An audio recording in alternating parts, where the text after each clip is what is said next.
Your Buffalo Bills have made 12 roster cuts before the 53-man is revealed. And the most recent one, right after we got done filming the previous 11 roster cuts, is Daequan Hardy, the linebacker, the 2024 fifth-round pick for Buffalo. Only appeared in 4 games back in 2024, 6 tackles, in a pretty disappointing training camp and preseason here. So the Bills roster sits at 70 players, still 17 more cuts to make. Let's break down these next 11 on the Bills Breakdown.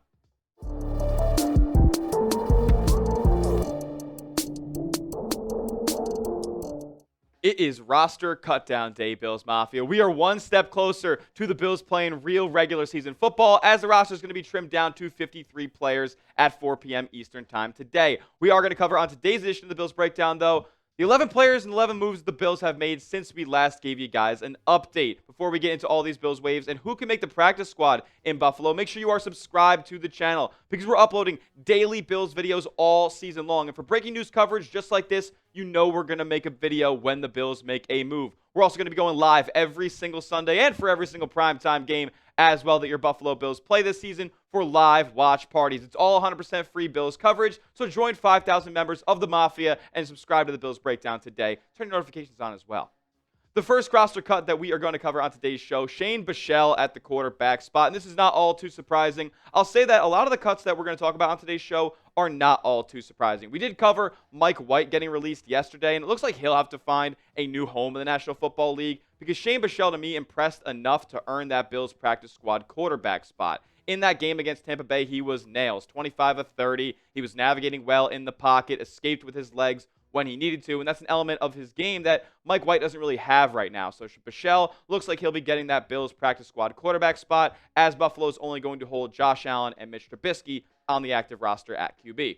Let's move on to wide receiver here as a couple cuts were made at that spot. Stephen Gosnell, who I thought made a couple of plays in that first preseason game against the Giants and even in that Bears game a little bit as well. A thick frame receiver, can bounce tacklers off of him. I liked his game a lot. And Jay Skursky of the Buffalo News is reporting that Buffalo hopes to bring him back on the practice squad for this upcoming season, and I think that's good. He's a really competitive practice body. Let's move on to another wide receiver who got cut, and that's Laviska Shenault. And Shenault was in a little bit different of a position than Gosnell. It didn't have the best inside track to making the roster as a pure wide receiver, so he was in that kick return, punt return competition with Brandon Cotterington. It looks like he has lost out on this battle, and Laviska Shenault didn't do a lot in the receiving game to warrant a spot on that depth chart either. So now the Bills wide receiver room looks like this, with a couple more cuts still yet to be made, and I think they're only going to keep a max of 7, and I think it's more like 6 wide receivers on the final 53.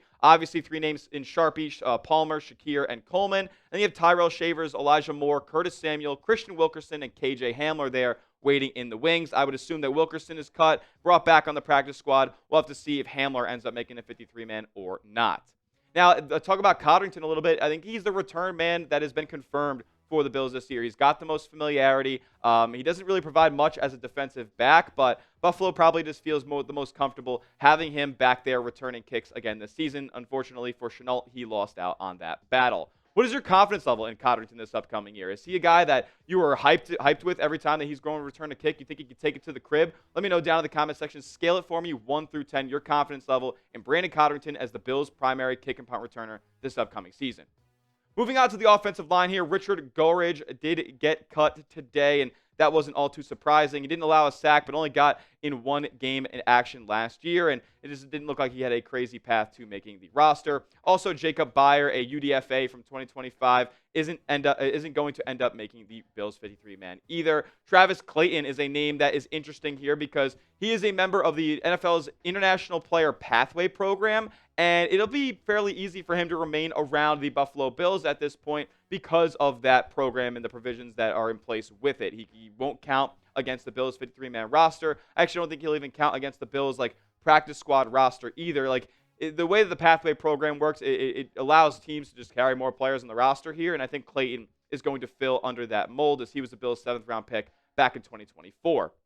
Dan Feeney was also cut today, and it wasn't the most unsurprising cut here, but he wasn't really all that great in the preseason, man. Those PFF grades are pretty brutal, and the Bills are just chopping down the names on their offensive line here as they're probably only going to carry about 9 or 10, and that kind of finally brings us to the probably biggest name on the Bills cut list so far, on their offensive line. That's Mike Edwards. He was a member of their practice squad all of 2024, so probably expecting that to be the same case here, as he had a pretty solid PFF grade against Chicago in week 2 of the preseason, when really a lot of Bills, they probably graded a whole heck of a lot worse. So let's look at the Bills' offensive line here as it stands. Obviously, Dawkins, Edwards, McGovern, Torrance, and Brown are going to be your starting 5. And you still have Tylen Grable down there with Alec Anderson. Cedric Van Pangranger, who's probably going to start the season on the PUP list. Kendrick Green, we'll see if he ends up making the roster. And Ryan Van DeMark. Could the Bills be in a position to make a trade him away before the cutdown? We'll see, but it looks like he might end up making the roster as that swing tackle as well.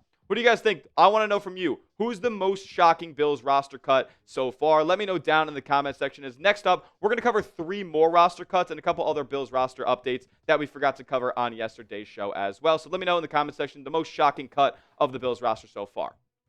Before we get into that, make sure you are hooked up with our proud sponsor in the program, and that, of course, is Prize Picks. Prize Picks is America's #1 daily fantasy sports platform because it's daily fantasy made easy. With football season on the doorstep, get hooked up with Prize Picks, where you can win up to 2,000 times your money watching your Buffalo Bills this upcoming season. All you guys got to do to play is pick a lineup of 2 to 6 players and just pick more or less on their projected stats. And Prize Picks wants to help you out. They want to help you win real money in real time. They're giving away $50 instantly for new users who use our promo code CLNS and place your first $5 entry. It could be 2 players. It could be 6 players. Like I said, you can win up to 2,000 times your money, and it's so simple to play. For week 1 of the football season, I have this involving your Buffalo Bills. James Cook to get in the end zone more than half a rushing or receiving touchdown. Josh Allen more than 31.5 yards on the ground against Baltimore on Sunday Night Football. Also, they're offering this awesome Dak Prescott deal as well. Only has to get 1 passing yard against the Eagles. Look, I know the Cowboys are way worse than the Eagles, but he is going to get there. So take advantage of the deal. And you can fade or tail my picks. Just do it at Prize Picks.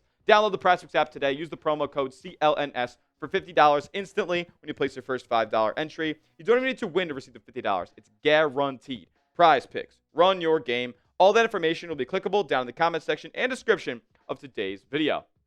Moving on to the defense here, Daequan Hardy was cut, and again, not a super surprising release here by Buffalo. It is being reported per Skursky that he's a potential practice squad addition as well. And this is a name that when he was signed originally back in the spring during the heat of free agency, I thought was definitely going to be on the Bills roster here. Look, I know he was cut from Carolina, but he's got familiarity with the defense. When Trey White went down, there was a possibility that Dane Jackson was going to be the Bills' cornerback too to open the season against Baltimore, and that would have been an absolute disaster. I think Brandon Beane and the front office recognized that, and they decided to waive him here. And when we released our roster projection video yesterday, we had expected this. We didn't think Dane Jackson was going to end up making the roster because, look, he was playing really, really late into that preseason finale against Tampa Bay, and it didn't look all too good for him making the roster with the performances that he was having throughout the first 3 preseason games. So looking at the Bills cornerback room now, obviously Hairston looking like he's going to start the season on IR. So that Bills CB2 spot is wide open. Hopefully,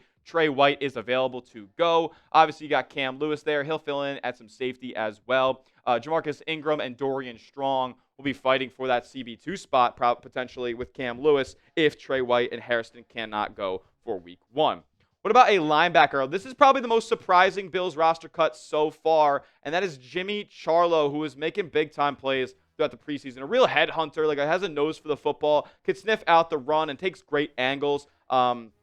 He ended up, I think, recovering a fumble at some point. Yeah, he recovered a fumble in that preseason Week 3 game. And this is being reported as an intended practice squad signing if he clears waivers. I think there's a chance that he could, but it's a risky one for Buffalo here. I know they have a pretty solid linebacker room right now as far as their depth goes, but Ciarlo was absolutely a player here, man, who stood out. A rookie minicamp invite who had a chance to make the 53. Like our guy Buffalo Joe Andreessen did last year, it looks like he'll be on the practice squad at least to start the season. And here's what the Bills linebacker room looks like. Obviously, you got Milano and Bernard. It's interesting here that you still have Olafocio yet to be cut. I don't think he'll end up making the Bills 53-man roster, as you have Shaq Thompson and Dorian Williams. Balen Spector has been released due to injury, and Joe Andreessen there as well. So the Bills probably only going to carry here about 4 or 5 linebackers max. We could see Shaq Thompson being a practice squad name as well. The earlier Bills roster cuts that we covered yesterday, DB Zy Alexander, defensive end Nelson Caesar, DB Garrett Hollis Jr., offensive lineman Rush Reiner, Tight end Max Sokol, running back Elijah Young, who I thought was running hard in that preseason finale. Wide receiver Grant DeBose, who broke his collarbone, unfortunately. And then defensive back Trey Herndon is another name that got cut by the Bills as well. Now, we did talk about the Bills signing Jordan Phillips on yesterday's show as well. And it was originally being reported as a 53-man roster spot for Phillips, but that is not going to be the case. He's signed to the 90-man roster this week just to begin team workouts with the Bills and just get back in the building so he could be a part of ramping up for week 1 if his name is called upon. But he will be assigned to the practice squad on Wednesday here. So for all the Bills fans who were freaking out about them making a rash decision and a panic move at the defensive tackle, signaling that they don't have a ton of confidence in that spot, hold your horses a little bit. It's okay. Jordan Phillips is going to be a part of the practice squad here, and you probably can expect Deion Walker and maybe even a guy like Dwayne Carter to end up making this 53-man roster. No ifs, ands, or buts about it, unless a trade comes up in the next few hours. So that means there's 18 cuts to go at this point. The Bills roster currently sits at 71 players, and there's going to be some tough cuts to be made here, as we've already seen a couple surprising ones made by Brandon Beane and company. Get in your bag for me down in the comment section before we get out of here on today's show. Name a surprising Bills roster cut that is yet to happen. Before the 53-man roster gets revealed, who is going to get waived from this Bills roster that we didn't exactly expect? Let me know what you think down in the comment section. We can talk about it more on Twitter. Hit me up at Tyler J. Smith, 2 H's because the name's not pretty common, but I am not. And make sure you are subscribed to the channel as well. YouTube.com/Bills News for the best Bills coverage all offseason long. But guess what? The offseason is over. Week 1 is upon us. We'll see you guys in the next one when the roster gets revealed later on today. And as always, let's go Buffalo.